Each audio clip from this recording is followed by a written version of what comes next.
నిర్గమకాండము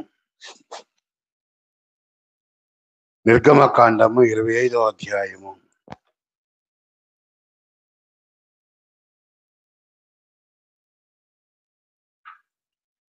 8వ వచనము.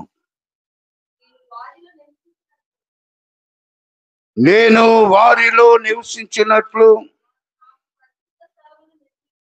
వారు నాకు పరిశుద్ధ స్థలమును నిర్మింపవలెను. నేను వారిలో నివసించినట్లు వారు నాకు పరిశుద్ధ స్థలమును నిర్మింపవలెను. లూకాసు సువార్త 19వ అధ్యాయం 10వ వచనంలో నశించిన దానిని వెదకి రక్షించుటకు మనుష్య కుమారుడు లోకములోనికి వచ్చెను. మనుష్య కుమారుడు లోకములోనికి వచ్చాను. బైబిలు పరిశుద్ధ గ్రంథము ఒక్కటి మాత్రమే లోకరక్షకు గురించి ప్రబోధించట్లేదు, కానీ అనేక ఇతర గ్రంథాలు కూడా ప్రభువైన యేసుక్రీస్తు యొక్క జన్మ గురించి ప్రబోధిస్తున్నాయి. మనకు దేవుడు అనుగ్రహించిన ఈ పరిశుద్ధ గ్రంథం ద్వారా యేసు ప్రభు ఈ లోకరక్షకుడని మనం నమ్ముచున్నాం. అదే రీతిగా వివిధ భక్తులు వారి వారి యొక్క గ్రంథాల్లో రాయబడిన రీతిగా యేసు ప్రభు లోకరక్షకుడు అని వారు నమ్ముచున్నారండి. అర్యుల గ్రంథము వారి యొక్క ప్రవచనం ఏంటంటే, పాపము విస్తరించినందున, అవిధేయత విస్తరించినందున దేవుడే మానవ రూపిణిగా ఉద్ధరించడానికి జన్మిస్తాడని, రక్షణ తెస్తాడని రాయబడిందండి. మొట్టమొదటిగా అర్యుల యొక్క ప్రవచన గ్రంథములో వారు నమ్మినదేమనగా ఒక రక్షకుడు జన్మిస్తాడు. ఈ లోకమంతా చేసిన పాపాల నిమిత్తము, ఈ లోకము చేసిన ప్రత్యేక అవిధేయత నిమిత్తము ఈ భూలోకంలో ఒక రక్షకుడు జన్మిస్తాడు.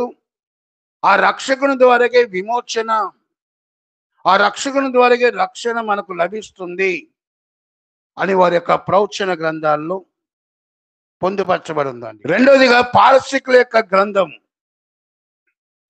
ఈ పారసీకుల యొక్క గ్రంథం ఏమని చెప్తుందంటే, సృష్టికర్త అయిన దేవుడు భూమిపై జన్మించినప్పుడు ఒక నూతన నక్షత్రము ఆకాశం నందు కనిపించును అనే విషయాన్ని పారసీకుల యొక్క గ్రంథములో రాయబడి ఉందండి.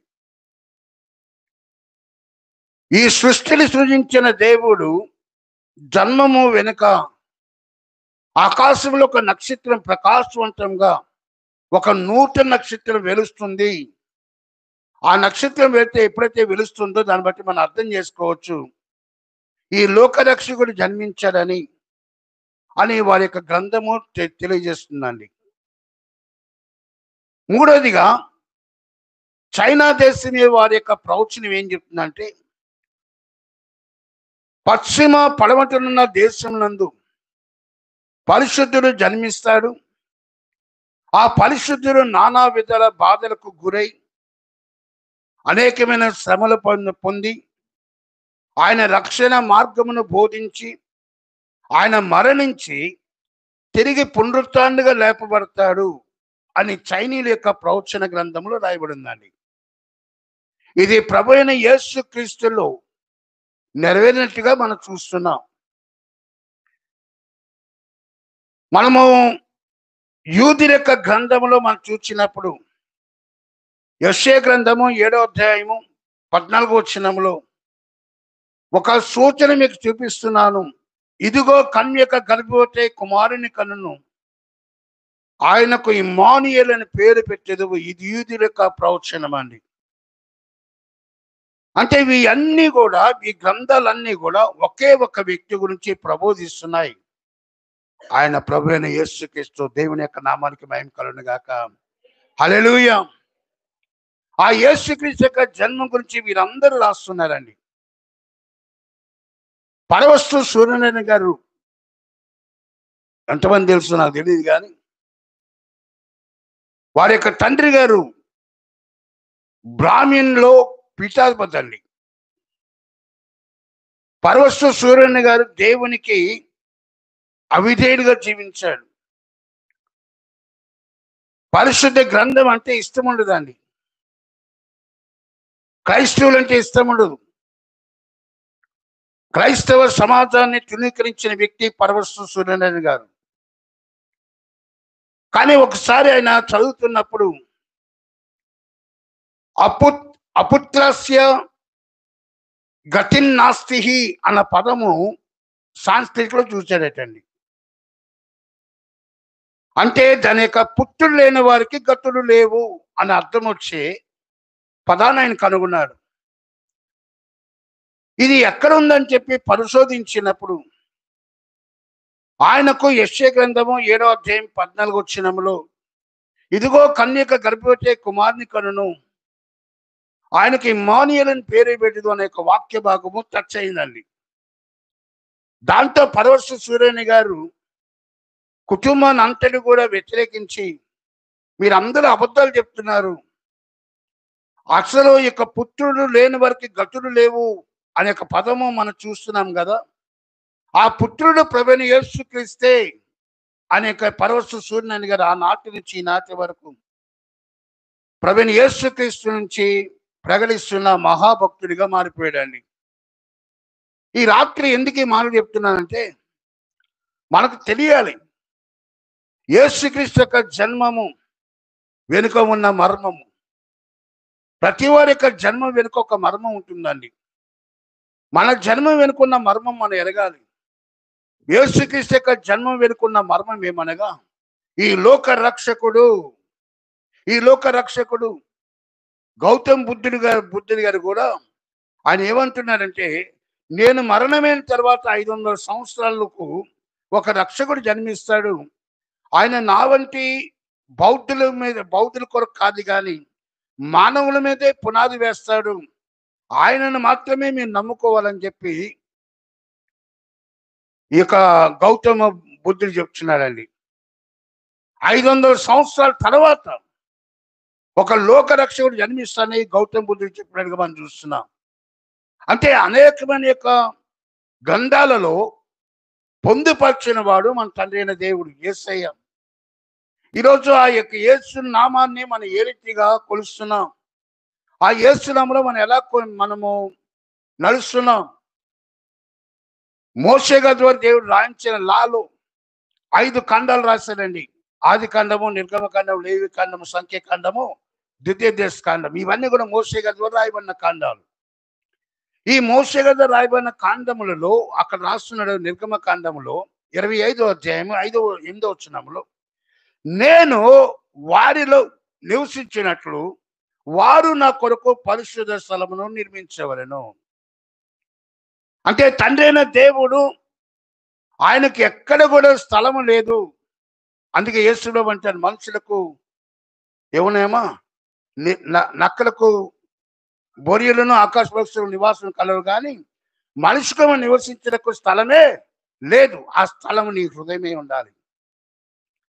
ఆ స్థలము నీ హృదయమే ఉండాలి. ఈరోజు యేసయ్య మన జీవితాల్లో ఉండాలని ఆశపడుతున్నాడండి. యేసు సారూప్యము కలిగిన బిడ్డలుగా మనం మార్చబడిన ఆశపడుతున్నాడు.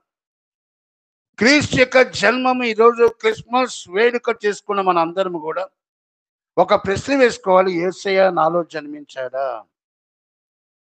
యేసయ్య నాలో జన్మించాడా? ఇక్కడ మోషే గారు రాస్తున్నాడు, నేను వారిలో జన్మించాలంటే, వారిలో మధ్యలో ఉండాలి అంటే నా కొరకు ఒక పరిశుద్ధమైన స్థలాన్ని నిర్మించాలి. ఆ హోలీనెస్ దేవుడు కోరుచున్నాడండి. ఎందుకనగా మన దేవుడు పరిశుద్ధుడే కాబట్టి మీరు కూడా పరిశుద్ధులే ఉండండి. పరిశుద్ధత దేవుడు ప్రతి ఒక్కరిని కోరుచున్నాడండి. నీ పర్సనల్ కమ్యూనికేషన్ దేవునితో ఎంత ఉందని ఎరిగితే, నీ వ్యక్తిగత అనుబంధము దేవునితో ఏ రీతి ఉందో నువ్వు ఎరిగితే, నువ్వు దేవునిలో ఎంతగా ఉన్నావో నీవు ఎరగలవు. పరిశుద్ధత అనేది ఎక్కడో షాపులో దొరికేది కాదండి. పరిశుద్ధత నీ వ్యక్తిగతంగా దేవునితో అటాచ్మెంట్ కలిసి ఉండడం, దేవునితో అనుబంధం కలిగి ఉండడం, ఆ కమ్యూనికేషన్ నీలో ఏర్పడాలండి. నువ్వు ప్రార్థన చేయనప్పుడు రెండు రకాల ఉన్నాయండి కమ్యూనికేషన్. ఒకటి ఫెయిత్ఫుల్ కమ్యూనికేషన్, రెండు ఆర్డినరీ కమ్యూనికేషన్. అంటే నమ్మకమైన దేవునితో సంభాషించడం ఒక రకమైతే, మరొక రకం ఏమనగా ఎప్పుడో నీకు నచ్చినప్పుడు ప్రార్థన చేయడం మరొక రకం అండి. మనకి ఇష్టమైనప్పుడు దేవుని పిలవడము, వద్దన్నప్పుడు మానేస్తాం. ఈరోజు ఆదికాలం దేవుడు కోరేది నమ్మకమైన పరిచర్య కోరుచున్నాడు, నమ్మకత్వం గలవారిని దేవుడు వెతుకుతున్నాడండి. దానియేలు నమ్మకంగా 3 దినానికి ఎన్నిసార్లు ప్రార్థన చేస్తాడమ్మా? 3 మార్లు ప్రార్థన చేసేవాడు. దావీదు దినానికి ఎన్నిసార్లు ప్రార్థన చేసేవాడు? 3 మార్లు ప్రార్థన చేసేవాడు. ఎన్నిసార్లు దేవుని స్తుతించేవాడు? 7 మార్లు స్తుతించేవాడు అండి. ఈరోజు దేవుని యొక్క వాక్యం ఇచ్చిన ప్రియ దేవుని యొక్క సంగమ, పరిశుద్ధత ఎలా వస్తుందంటే, నువ్వు దేవునితో వ్యక్తిగత సంబంధం ఎంతగా ఉంటుందో, నీ వాక్య పరిచర్య ఎంతగా ఉంటుందో, నీ లైఫ్లో దేవునికి ఇచ్చే ప్రాముఖ్యత ఎంతగా ఉంటుందో, దాని ద్వారా పరిశుద్ధత వస్తుందండి. పరిశుద్ధత అన్నది మనము ఏదో మనకి ఇష్టం పిలవడం కష్టమైన రోజులేడు ద్వారా పరిశుద్ధత రాదండి. యేసయ్య క్లియర్గా చెప్తున్నాడు, నేను వారిలో ఉండాలంటే, వారి కుటుంబంలో ఉండాలంటే, వారి జీవితాల్లో ఉండాలంటే, వారి సంఘంలో ఉండాలంటే, వారి మధ్య నేను నివాసం చేయాలంటే నాకు కావాల్సింది పరిశుద్ధత, హోలీనెస్. దేవుని యొక్క సన్నిధిలో పరిశుద్ధం కోరుచున్నాడండి. పరిశుద్ధ గలవారి కోసం తెలియజేస్తున్నాడు. పరిశుద్ధత లేకుండా క్రిస్మస్ వేడుకలు జరుపుతున్నామే. నీ స్థానుసారమైన క్రిస్మస్ వేడుకలు కాదని దేవుడు కోరింది. హృదయపూర్వకమైన క్రిస్మస్ వేడుక, సమర్పణతో కూడిన క్రిస్మస్ వేడుక, దేవునికి ఇష్టమైన రీతిగా నువ్వు జీవించి ఆ క్రిస్మస్ నువ్వు జరిపించు. అది నీ జీవితానికి ఆశీర్వాదం. నాకు 3-4 సంవత్సరాల క్రితం పాటుపడేవాడండి. చెప్పను మమ్మీ సంగతి, కొత్తసారికి మ్యాచింగ్ లేదట, ఏమి చెప్పను అన్నయ్య సంగతి, బట్టలు పొడవైపోయినాయని వేసుకోవడానికి పనికిరావని అన్నయ్య అంటే, భార్య చీర సరిగా లేదని భార్య అంటే, భర్తమో పిండి వంటలు లేవని భర్త అంటే, ఈరోజు వాక్యం వింటున్న దేవుని యొక్క సంగమ ఇది కదండి క్రిస్మస్. క్రీస్తు నీలో జన్మించాలి, అది క్రిస్మస్. దేవుని కోసం ఒక పరిశుద్ధమైన స్థలాన్ని నీ ఇంటిలో ఏర్పాటు చేసుకో. ఈరోజు వాక్యం దగ్గర మాట్లాడుతున్న నీ ఇంటిలో, నీ గృహంలో దేవుని స్థానం ఎంత? నువ్వు నీ భార్య నీ బిడ్డలు జీవించినప్పుడు వారికి దేవునికి ఇచ్చే స్థానం ఎంత? నీ కుటుంబానికి ఇచ్చే స్థానం ఎంత? యేసే అంటాడండి, మీరైతే మొట్టమొదటి నా రాజ్యం నీతిని వెతకండి. వెతుకుతున్నామా? క్రిస్మస్ అనగా దేవుని వెతికేవారు క్రిస్మస్. క్రిస్మస్ అనగా దేవునికి స్థానం ఇచ్చుట క్రిస్మస్. ఈరోజు క్రిస్మస్ దినాన్ని దేవుడు అడుగుతున్నాడు, నీ ఇంటిలో నా స్థానం ఎంత అని అడుగుతున్నాడండి. మీ జీవితంలో నా స్థానం ఎంత? మీ దేశంలో, మీరున్న ప్రాంతంలో, మీ గ్రామంలో నా స్థానం ఏంటి? ఒక క్రిస్మస్ రోజుని హడావిడి చేసి తక్కిన రోజులన్నీ కూడా మన ఇష్టాలమైన బ్రతుకు కాదని దేవుడు కోరేది. ఈరోజు అంటున్నాడు, నేను వారిలో నివసించినట్లు నా కొరకు పరిశుద్ధ స్థలమును నిర్మించవలెను. ఈ పరిశుద్ధ స్థలం ఎక్కడంటే, ఈ రాత్రి 7 రకాల పరిశుద్ధి చెప్తున్నాను. 1, సమర్పణ. సమర్పణలో పరిశుద్ధత ఉండాలని. ఈరోజు క్రిస్మస్ దేవుని ఆరాధించడానికి వచ్చిన మనము, ప్రభువైన యేసుక్రీస్తు యొక్క జన్మాన్ని తలచనకు వచ్చిన మనము, ఆయన లోకరక్షకుడుగా నువ్వు ఆరాధించడానికి వచ్చిన నువ్వు సమర్పించుకుంటే అప్పుడు దేవునికి క్రిస్మస్.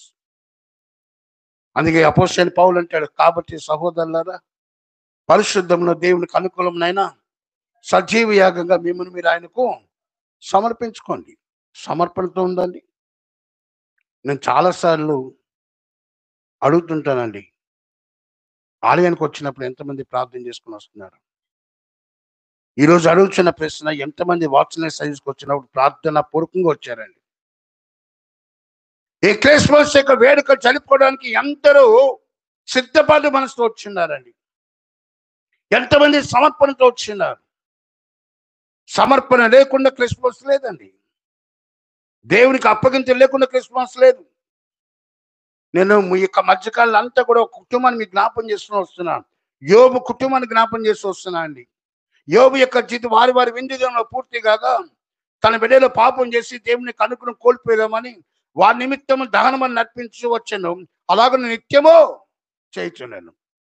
విందు దినములు అంటే పార్టీ సందర్భాలు వచ్చినప్పుడు ఖచ్చితంగా డ్రింకింగ్ ఉంటుందండి.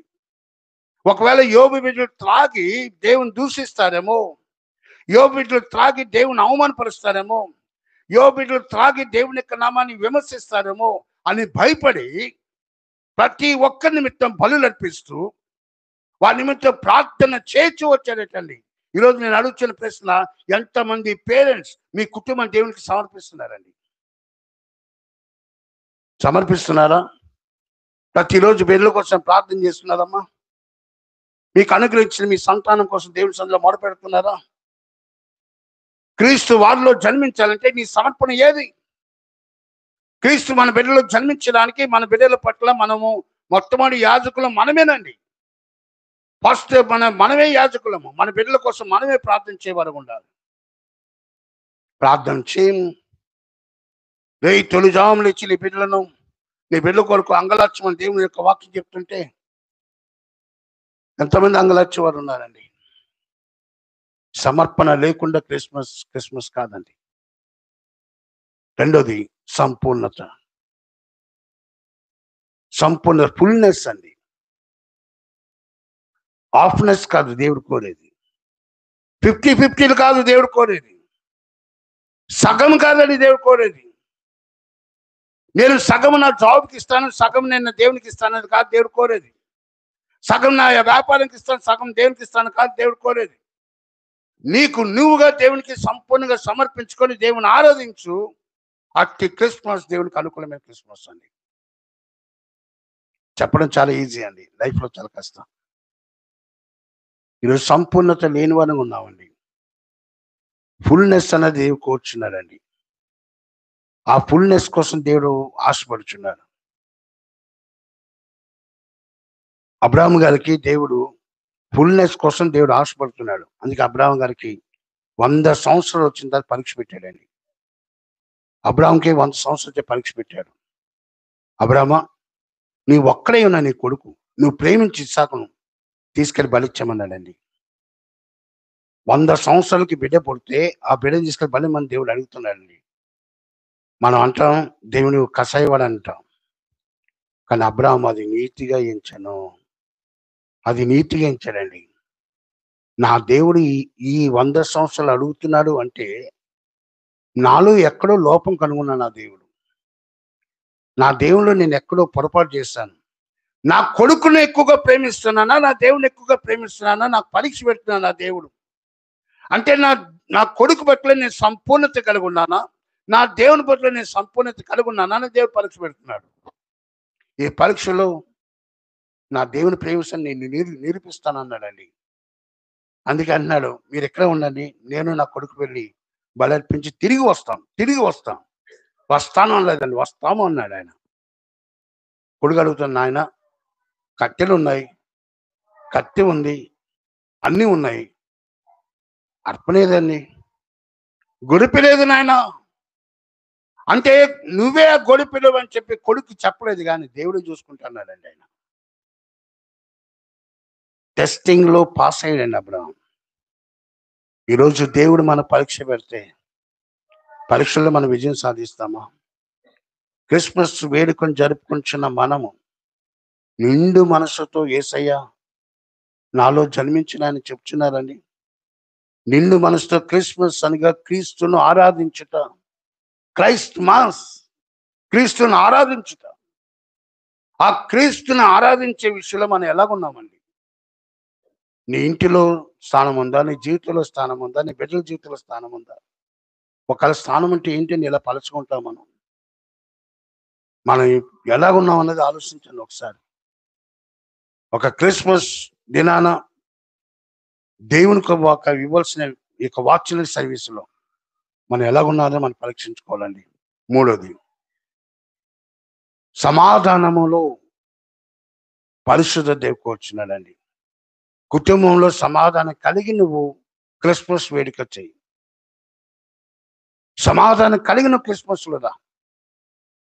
సమాధానం 3 చోట్ల అవసరం అండి. ఒకటి, నాలో నాకు సమాధానం అవసరము. నా దేవునితో సమాధానం అవసరము. చుట్టూన్న మనుషులతో సమాధానం అవసరం అండి. ఈ 3 చోట్ల సమాధానం చాలా నీడ్ ఉందండి. అందుకే సమాధానం పరుచువారు ధన్యులు, వారు దేవుని కుమారులు అనబడతానన్నాడండి. సమాధానము చాలా పీస్ మేకర్స్‌గా ఉండమని దేవుడు కోరుచున్నాడు.